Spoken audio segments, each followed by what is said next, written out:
I knew something was wrong the second the laughter dipped a little too suddenly, like a song skipping in the middle of the chorus.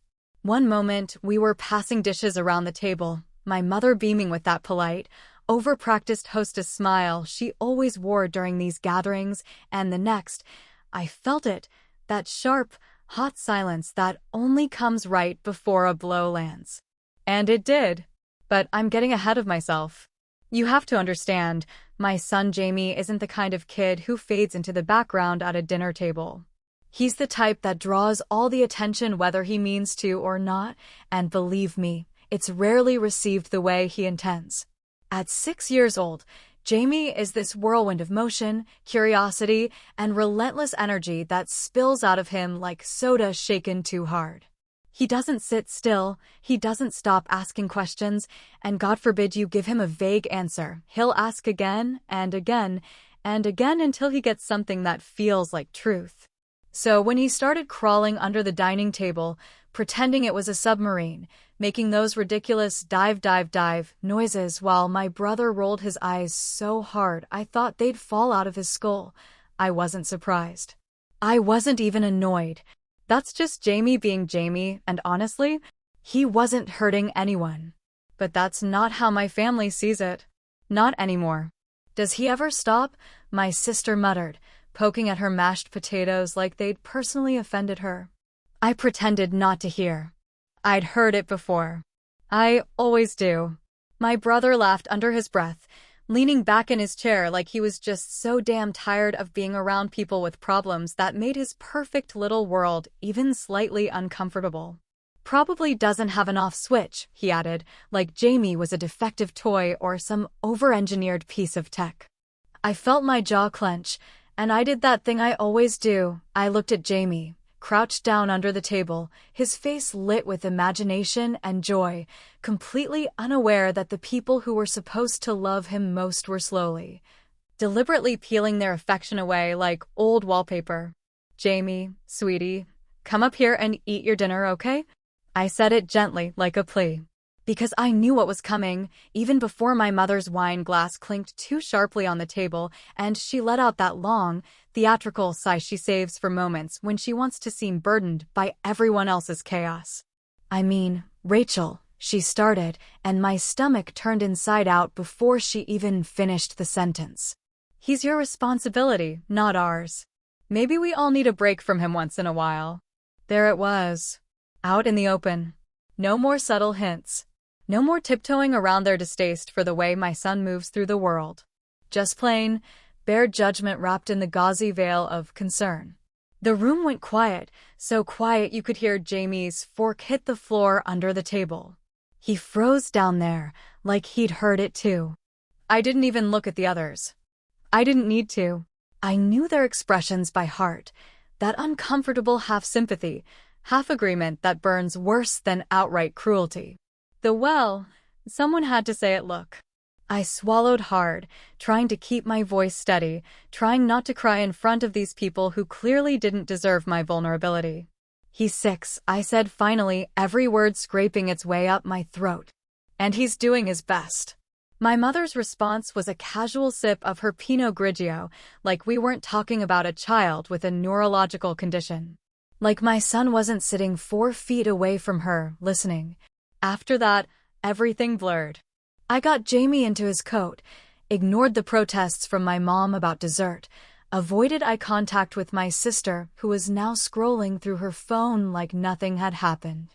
The whole thing lasted less than a minute, but inside me, something huge had cracked. I drove home in silence, my knuckles white against the steering wheel, Jamie singing to himself in the back seat like nothing was wrong. That was the thing about him, he never stayed angry long. But me? I'd hit a wall, and this time, I knew I wasn't going to keep pretending it didn't matter. This wasn't the first time they'd made me feel like my son was an inconvenience, a problem they had to tolerate in doses like bitter medicine. It was always little things, birthday parties we weren't invited to, babysitting offers that never came, the way they talked around me like my whole life was one long cautionary tale. I'd spent 6 years watching them quietly shrink away from us. But I'd always made excuses for it. Told myself they didn't understand ADHD. Told myself they'd come around. Told myself family meant unconditional love, and surely that meant something, right? But in that moment, standing in my hallway, Jamie tugging off his tiny sneakers while telling me about the submarine mission he'd been on, I realized something I should have understood years ago. They didn't love him the way he deserved. And if they couldn't love him, really love him, then they didn't love me either. Not fully. Not in any way that mattered. That night, after Jamie had passed out from a sugar crash and his 1,000-mile-an-hour day, I sat at the edge of my bed, phone in hand, and I did something I never thought I'd do. I listed our apartment for sale. No big announcement. No dramatic group chat texts. No explaining myself to people who never listened anyway. I just opened Zillow, found a local realtor with 5 stars and a face that looked kind, and sent a message that read, "Hi, I'm ready to sell. How soon can we start?" It felt like setting fire to a bridge I'd walked across my whole life. And the strangest part? I didn't feel scared. I felt free. I started mapping routes across the country in my head. Cities I'd never been to. Towns I'd only seen in photos. Somewhere quieter. Somewhere fresh. Somewhere Jamie wouldn't be too much. Somewhere we could both just breathe. I wasn't running away. Not exactly. I was running towards something.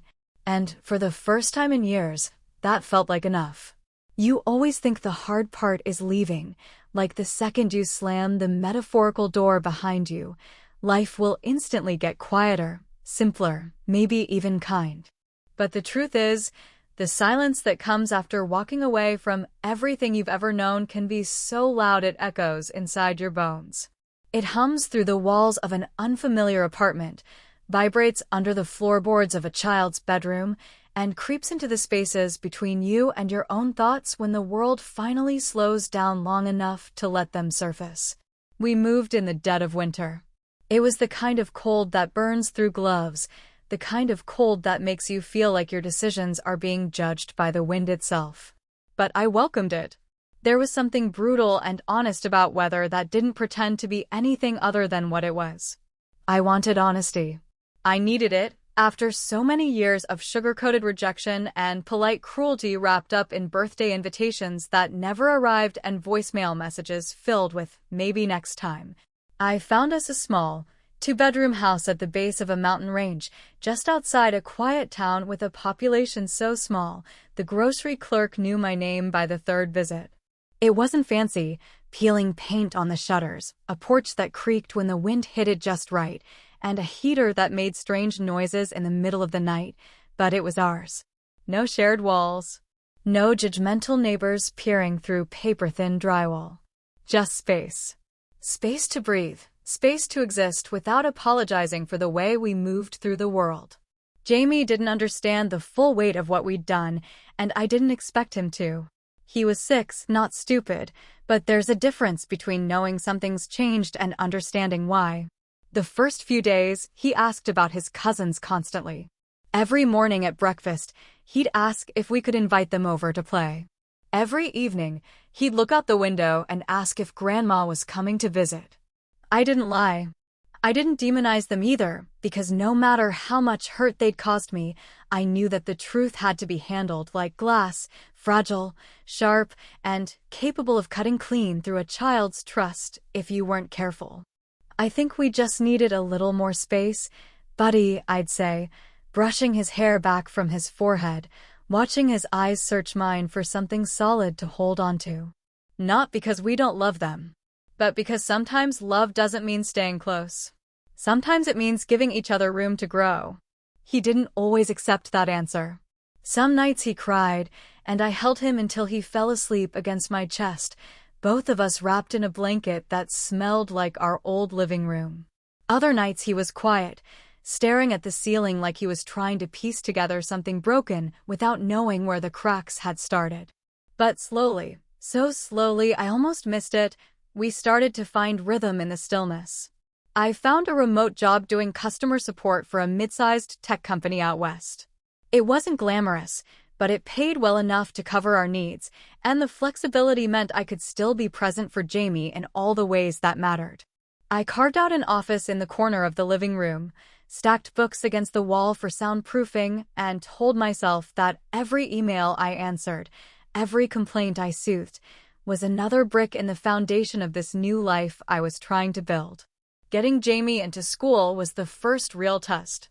I'd done the research before we moved, dug through school reviews, sent awkward emails to principals, even joined a local parenting group online just to get a sense of the environment. But nothing could prepare me for the relief that flooded my chest when I met Ms. Alden, Jamie's new teacher, and realized within 5 minutes that she actually saw him. Not just the label, not just the hyperactivity, but him.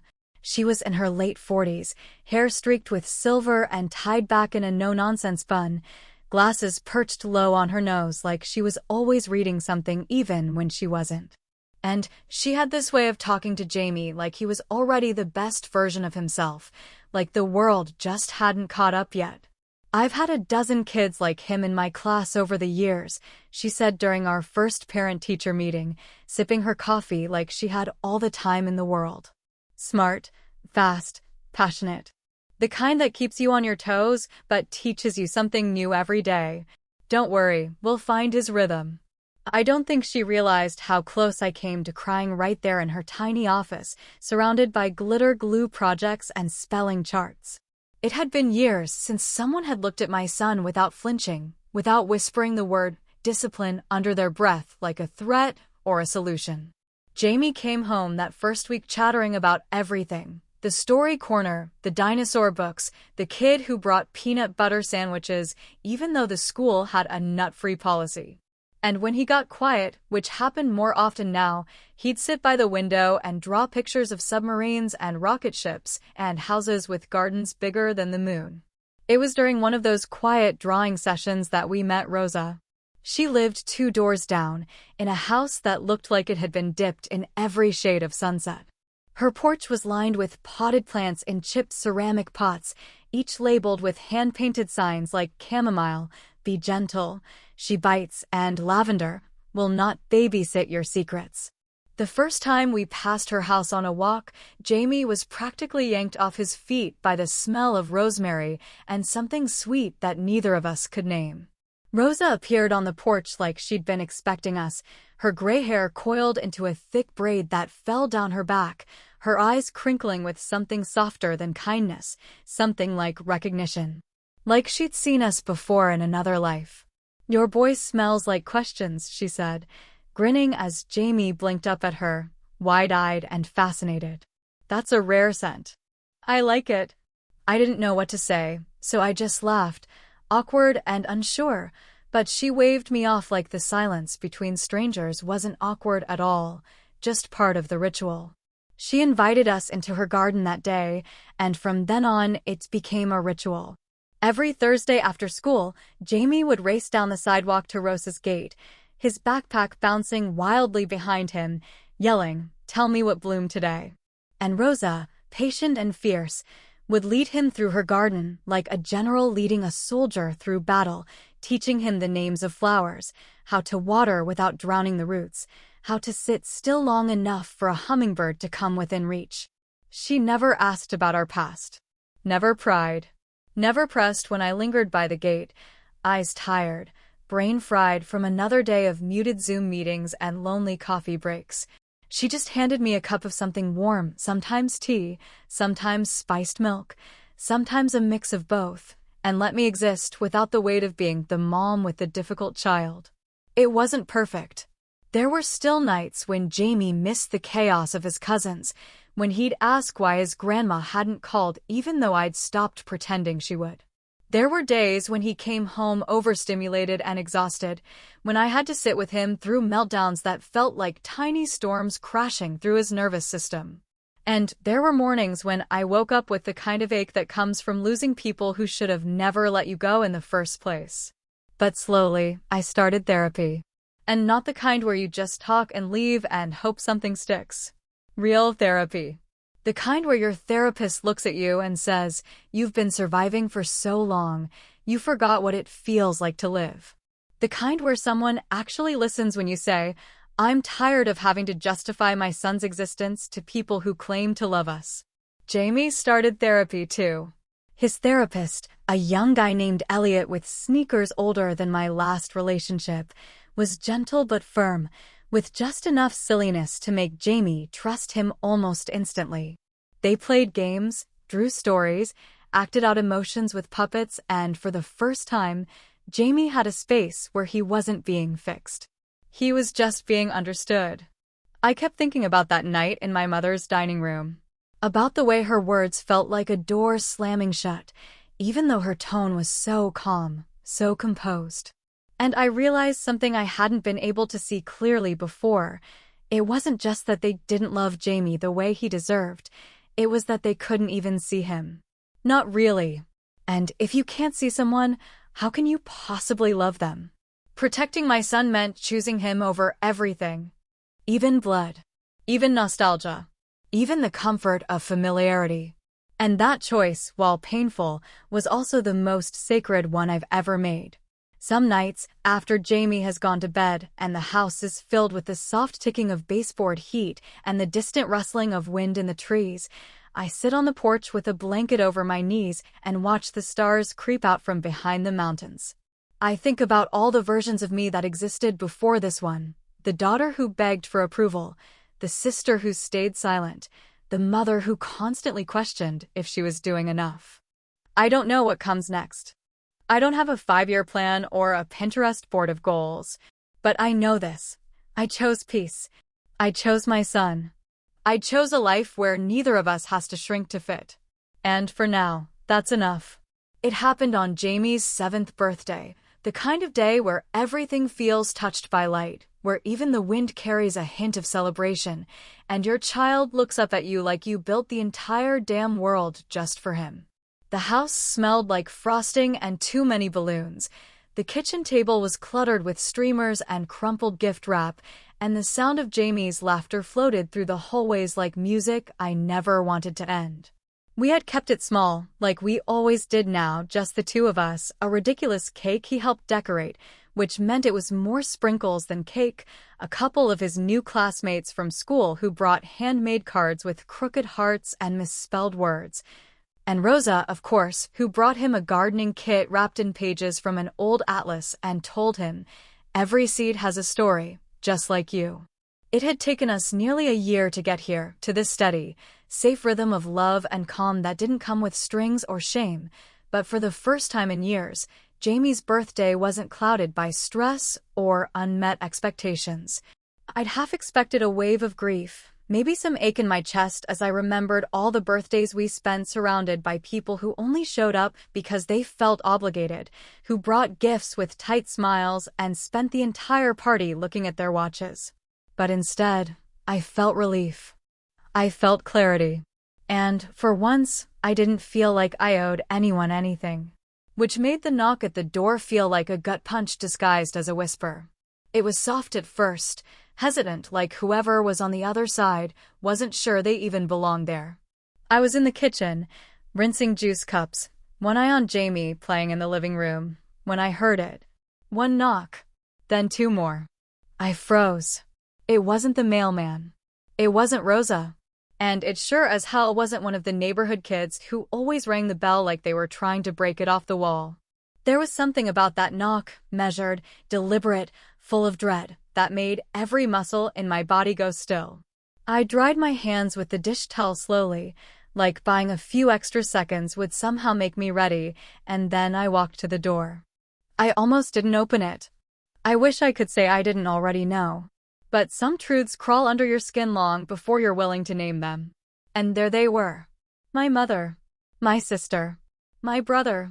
Standing on my porch like a memory I hadn't summoned, dressed in winter coats with carefully applied smiles and gift bags clutched in trembling hands. For a full 10 seconds, none of us said anything. The moment stretched between us like an old wound torn open too soon. Jamie's voice echoed from the living room. "Mom, where's the red marker? I need it for the robot eyes." I couldn't answer him. I couldn't move. My mother stepped forward first. Her lipstick was slightly smudged, and she looked older than I remembered, not just in her face, but in her posture. She looked weathered, like someone who'd walked through a storm and wasn't sure if she'd made it out alive.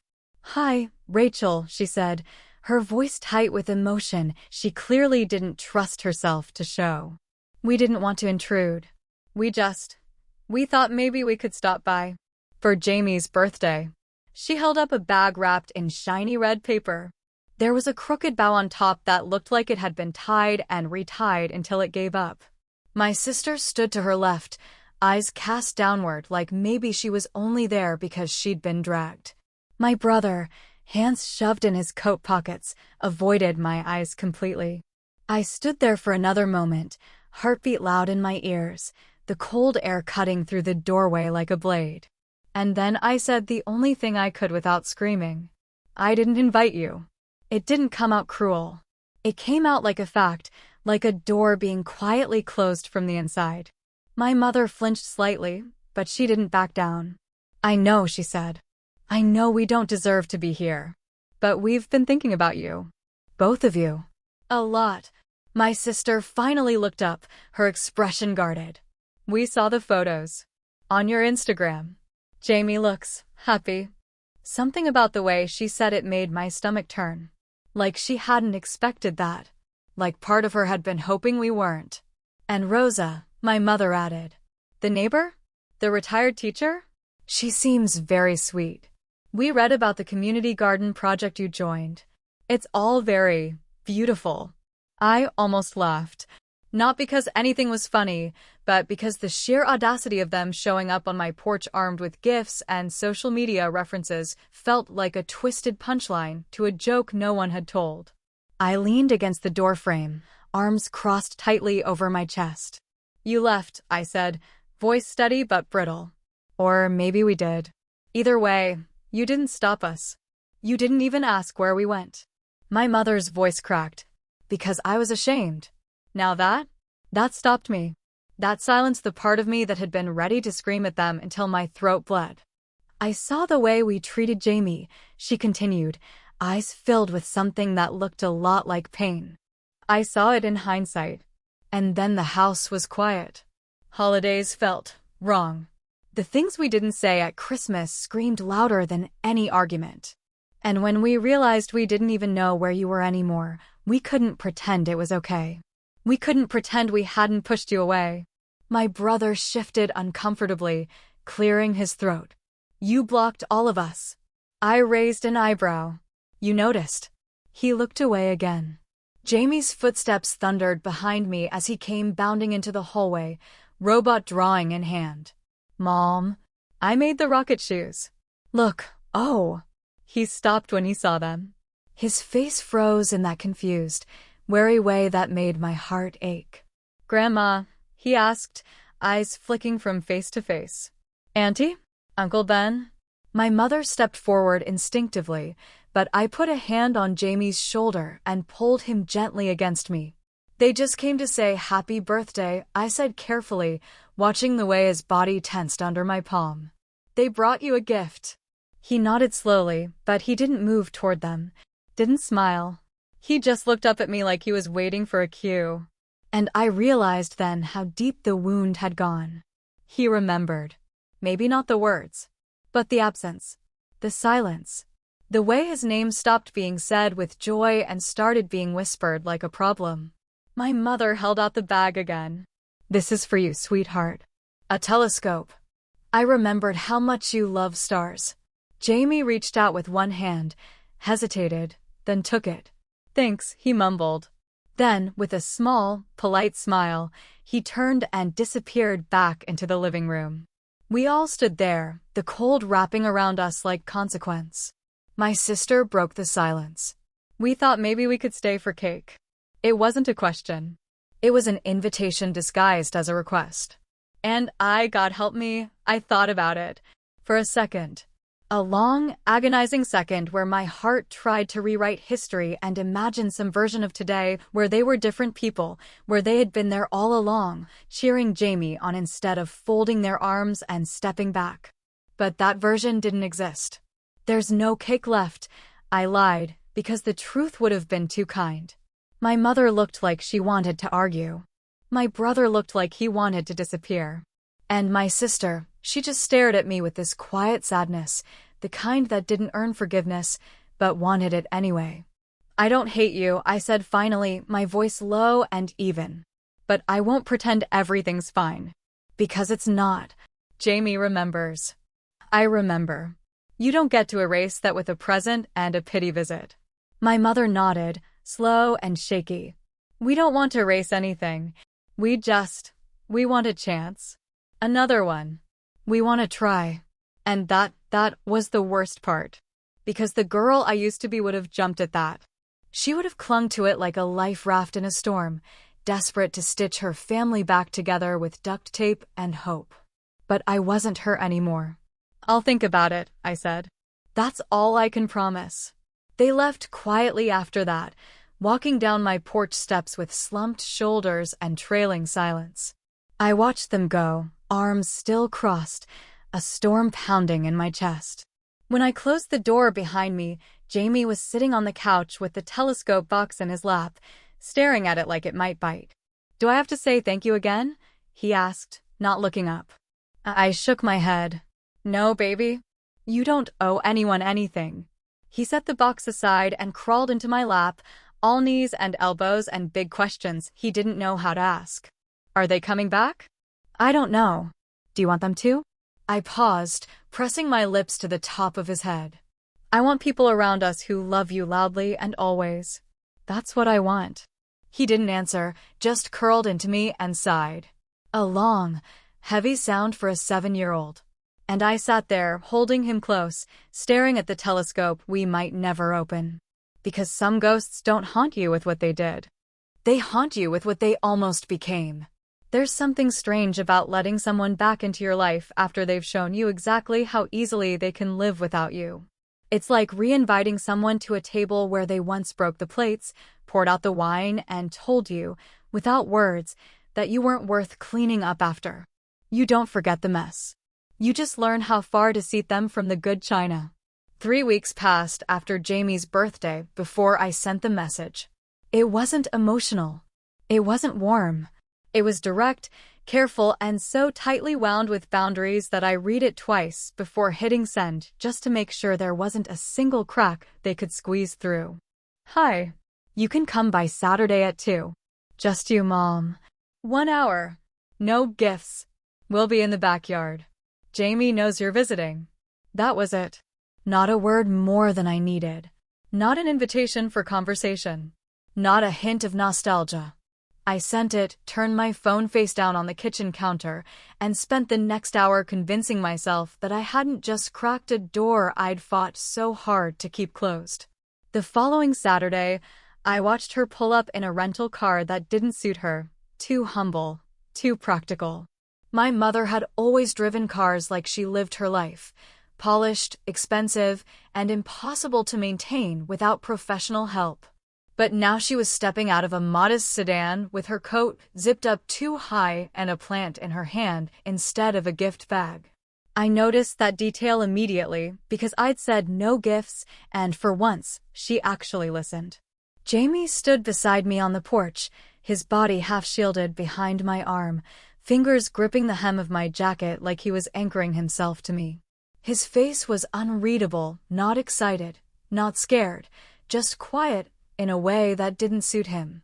My mother approached slowly, like every step was being measured against a map I couldn't see. Hi, sweetheart, she said, crouching just enough to meet Jamie's eyes, but not so much that she looked comfortable doing it. I brought this for you. It's a moonflower. Rosa told me you've been learning about plants. Jamie didn't move to take it. He stared at her, lips pressed into a flat line, then looked up at me with that silent question. Is this safe? I nodded gently, and after a long pause, he stepped forward, took the plant without touching her hand, and carried it straight to the garden bed where Rosa had helped him create a row of mismatched pots. He didn't say thank you. He didn't invite her to follow. But he didn't run. That, in itself, was a win. My mother exhaled the kind of breath people release when they've been underwater for too long. She looked at me, eyes glossy, voice low. "Thank you for letting me come." I didn't reply. I just motioned to the lawn chairs I'd set out under the tree and walked toward them, assuming she'd follow. She did. We sat in silence while Jamie knelt in the dirt, whispering something to the moonflower before tucking it carefully between a marigold and a stubborn basil plant that refused to grow properly. He didn't look at us again, but I knew he was listening. My mother shifted awkwardly in her seat. "He's grown so much. His hair's longer." "Yeah, he likes it that way." She nodded like that meant something, but I knew it didn't. It was just filler. Just noise to pretend like time hadn't passed in jagged, painful chunks. "I wasn't a good grandmother," she said finally, her voice small but steady. I was judgmental. Cold. I didn't make space for him. "I'm sorry." I didn't soften. I didn't jump at the chance to absolve her. I just watched Jamie press his hands into the soil like he was trying to plant more than just a flower. "I appreciate the apology," I said, my words clean and sharp. "But I'm not the one who needs to forgive you." She glanced toward Jamie, her throat working around something she couldn't quite say. For the rest of the hour, she didn't push. She didn't lecture. She didn't try to tell stories from the past to remind us of who she used to be. She just sat quietly, watching Jamie build a little fence around the moonflower using sticks he'd painted with Rosa last week. And when her time was up, she stood, nodded, and left without asking when she could come back. That, more than anything, told me she might actually be trying. Over the next few months, I allowed more visits, but always short, always in familiar spaces, always with clear boundaries that I repeated every time like commandments. No unannounced gifts. No passive-aggressive parenting advice. No corrections unless you're asked. And absolutely no talk of how things used to be. At first, it was just my mother, always alone, always a little stiff, like she was wearing shoes that didn't fit.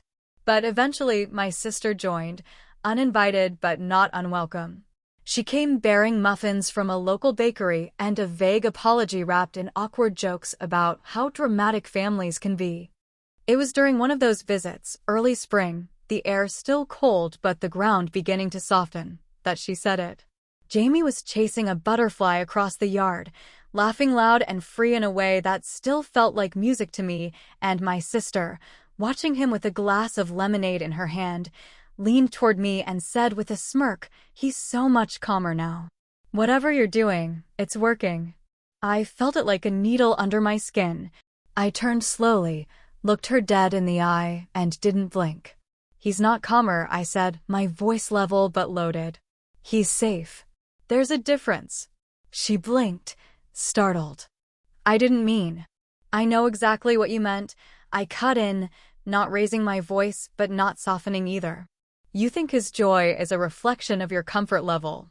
But he was always this kid. You just never saw him when he wasn't bracing himself to be enough for you." The silence that followed was thick and awkward, but I didn't fill it. I'd done that too many times. I used to be the buffer, the emotional sponge who absorbed every jab, every snide remark, every tension-filled pause because keeping the peace meant being quiet. But not anymore. That version of me didn't live here. Later that week, Jamie asked Rosa the question I'd been dreading. "Why do they want me now?" he said, curled up on her garden bench, picking at the edge of his sleeve. Rosa didn't flinch. She didn't rush to reassure him. She just took a slow sip from her tea and looked at him with the kind of quiet, grounded love that never tries to fix a feeling, just holds it gently until it passes. "Because love is messy," she said after a long pause. "And some people are slow to learn how to do it right. But that doesn't mean you wait around for them to get better. It means you let them show up the right way, when they're ready. And you don't ever shrink to fit in someone's heart." Jamie nodded slowly, but I could see the doubt in his eyes. Not because he didn't understand, but because he understood too much for someone his age. That night, after I tucked him in and kissed his forehead, I sat on the porch wrapped in a blanket and let the wind hit me like a confession. I thought about all the times I had dulled myself to make space for others, how I'd let my own voice get quieter so theirs could fill the room, how I'd taught Jamie, without realizing it, to read every face like a warning. Was I being too harsh now? Was I being too guarded? Had I swung the pendulum so far the other way that I was teaching him to push people away before they could ever try? The guilt twisted in me like a knot, but then I remembered Jamie's laughter that afternoon. The ease in his movements, the way he danced barefoot on the patio without checking to see who was watching. That wasn't fear. That wasn't trauma. That was freedom. And I realized that protecting him didn't mean shielding him from every hurt. It meant giving him the tools to survive the world without believing he had to shrink himself to be worthy of love. So no, I wasn't being too protective. I was being rightfully protective. And slowly, painfully, but honestly, I was also learning how to let people try again. It started with another message, short, deliberate, and steeped in hesitation. This time, it wasn't for me. Would you come visit us for the weekend? Just a short trip. We'll keep it low-key. No pressure. Just family. My thumb hovered over the screen longer than it should have. It wasn't the first invitation they'd sent since Jamie's birthday, but it was the first that sounded like they understood what the stakes were. They weren't demanding a holiday or a celebration. They weren't trying to pull us back into the version of family we had left behind. This was quieter, measured. A tone of people who had finally begun to realize that rebuilding something broken doesn't start with a grand gesture. It starts with showing up without expectation. I didn't say yes right away. I talked to Jamie first. I always do.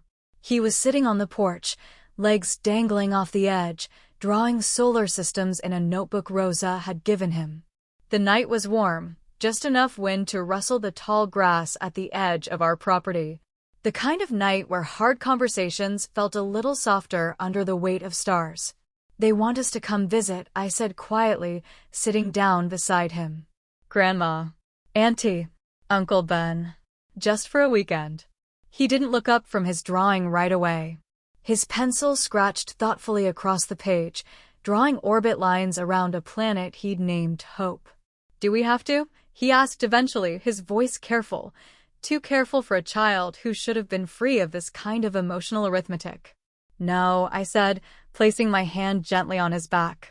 We don't have to do anything. But if you want to, even a little, we can try. Just try. He looked at me then, eyes wide and tired and wise beyond his years. Will it be like before? No, I said, steady and clear. Because we're not like before. We left early that Friday.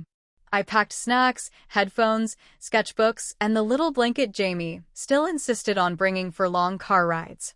The drive was quiet, filled with stretches of silence broken only by questions about road signs or songs he wanted me to replay. The closer we got, the tighter my chest felt, not fear, exactly, but anticipation laced with memories I hadn't let myself feel in months. We pulled into their driveway just after sunset. The house hadn't changed, but everything about it felt different. The porch light was on, the front door open. My mother stood there in a plain sweater and jeans, looking more like someone waiting for news than someone expecting guests. My sister waved hesitantly from the window. My brother stood just behind the door, shifting his weight like he still wasn't sure he wanted to be part of this, even though he had clearly chosen to be here. Jamie didn't run to them. He didn't shrink either. He got out of the car, looked around, and said, "It smells like cinnamon." My mother laughed, a small, nervous sound that held no condescension, only gratitude. "I baked snickerdoodles," she said, holding out the tray like a peace offering instead of a bribe. Jamie didn't take one, but he smiled. A real one. That night, everything was quiet. No expectations. No probing questions about school or therapy or whether I was doing okay. They'd finally learned not to ask questions they weren't ready to hear the real answers to. The awkwardness wasn't gone, but it had softened, like ice that had started to melt just enough for a hand to pass through. Saturday was harder. Jamie played with his cousins in the backyard, a makeshift soccer game with rules that changed every 3 minutes and ended in laughter, if not goals. For a while, it felt okay. Almost normal. Until around dinner, when he came up to me with his shoulders slumped, face flushed, and eyes clouded. "Mom," he whispered, "I want to go home." I didn't ask why. I didn't ask what happened. I just said, "Okay, baby. We'll leave in the morning." Because sometimes leaving early isn't quitting. It's choosing peace when peace is possible. That night, after Jamie had fallen asleep in the guest room with the nightlight I'd brought from home, I found my mother sitting alone on the back deck. She was wrapped in a blanket, a cup of tea cradled between her hands like she needed it to hold herself together. "I didn't think you'd come," she said without looking at me. "I didn't think I would either," I admitted, sitting in the chair next to her. There was a long pause between us, a stillness full of everything we had never said. And then she turned, eyes glassy but unflinching. "I didn't know how to love a child who didn't make sense to me," she said, her voice low and full of weight.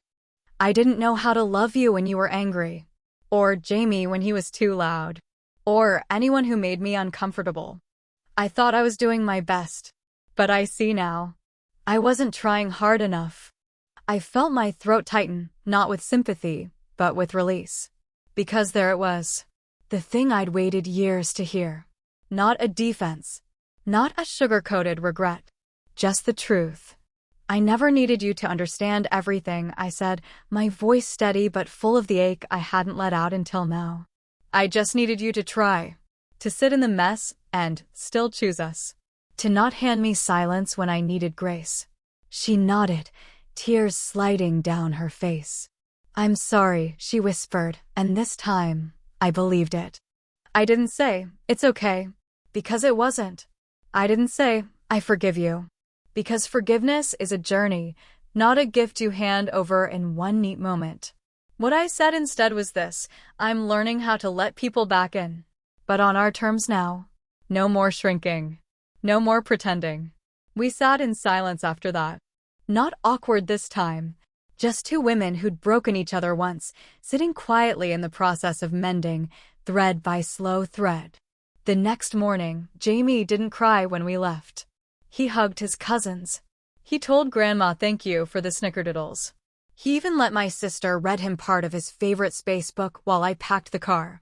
But when we got our home, he dropped his backpack, ran to the porch, and sat down with a content sigh like someone who'd just returned from a war. I joined him there, sitting close, but not crowding him, letting the silence stretch wide and free. After a while, he looked at me, eyes curious, but soft. "Do you think they love me now?" he asked, not like he was testing me, but like he genuinely wanted to know. I didn't rush my answer. I looked at the sky, watched a hawk glide across the horizon like a promise, and said, "I think they always did. But now, they're learning how to show it right." He smiled, small but real, and leaned against my side. We sat like that until the sun dipped behind the trees and the porch light kicked on. Not every ending needs to be tidy. Some just need to be honest. We didn't go back to the way things were. But we moved forward, slowly, cautiously, with boundaries like fences that don't trap, but protect. Forgiveness isn't forgetting. It isn't pretending harm didn't happen. It's choosing what and who is worth carrying into your next chapter. One step at a time. One boundary at a time. One fierce, unshakable love at a time.